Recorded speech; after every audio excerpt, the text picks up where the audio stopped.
Hi everyone, nandito tayo ngayon sa Alfonso, Cavite, and we have here a property. Ito yung mga equipment undergoing development for just 900,000. You will get a 150 meters na lot, no? Very affordable. So ayan, ipapakita ko lang yung drone shot para makita nyo kung gaano ba siyang kaganda and gaano siya kalapit sa bayan ng Alfonso and going to Tagaytay. So I will show you the drone shot here. 3, 2, 1, ito po siya.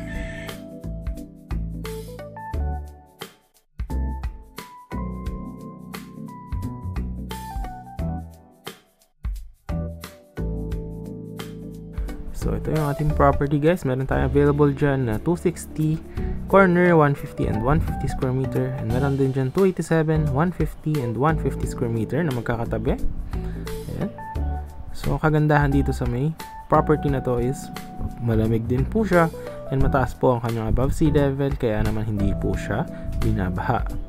And actually dito siya located at Alfonso, Cavite, Barangay Poblacion. Ayan, marami tayong mga available lots, no? And ongoing development po siya, and any house design. Ayan, with ano po siya, big concrete roads with drainages, and lalagyan din po ng mga perimeter fences. Ayan. So, yung ating property pala na to is actually free transfer of title po siya. And dito guys is gagawa naman ng access yan, no? Kita nyo yung Alfonso Bayan, andyan lang po siya, andyan Tagaytay, malapit lang, no? So dito guys yung gagawin concrete road ng property and yung barangay road. Ayan, gagawan po yan ng concrete road. Yung barangay road is concrete naman po yan, no? Tapos papunta ng munisipyo tsaka ng bayan ng Alfonso is just around 5 minutes, no? Ayan, makikita nyo po dito, yan na po mismo yung bayan at yung simbahan ng Alfonso, yung sikat po dito tsaka yung mga munisipyo. Ayan. Tapos dire-diretsuhin nyo lang yung kalsada na yan, going na yan sa Tagaytay, no? So just around siguro mga 12 to 15 minutes, no? Sa Tagaytay na kayo. Ayan. And yung property is yan lang mismo, makikita nyo sa mapa. Ayan. So sa end of the video ipapakita ko yung sample ng finished project natin. So ito ulit yung daan papunta sa property, yung barangay road, no? Malapit lang siya. Ayan. Tapos andyan na yung property natin. So yun lang. And ito na yung ating mga finished projects pagtapos ng development. Sample na itsura ng ating projects kapag tapos na po siya.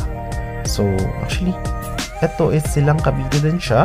Ganito yung mga sample natin ng mga finished projects. So no required house design po siya. As you can see, depende po sa owner kung ano yung gusto nyo ipatayo na house. Ayan. So different designs po yan. Magkakaiba po yung mga bubong. And pwede rin po magpagawa sa contractor nyo. And yan guys, may mga linya na rin yung Meralco for electricity. And meron na rin siyang water. At makikita nyo guys, malapad yung mga concrete roads dyan. Ayan. So perfect na perfect siya for the getaway property. Meron ding basketball court. Merong multi-purpose hall and playground. Na talagang perfect na perfect para sa small family or you are with your kids para healthy living.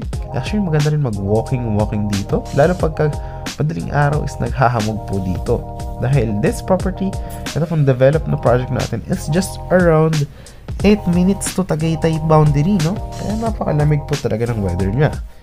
So ayan po yung ating video. Maraming salamat sa panonood. If you were interested, message nyo lang ako on my Viber or WhatsApp.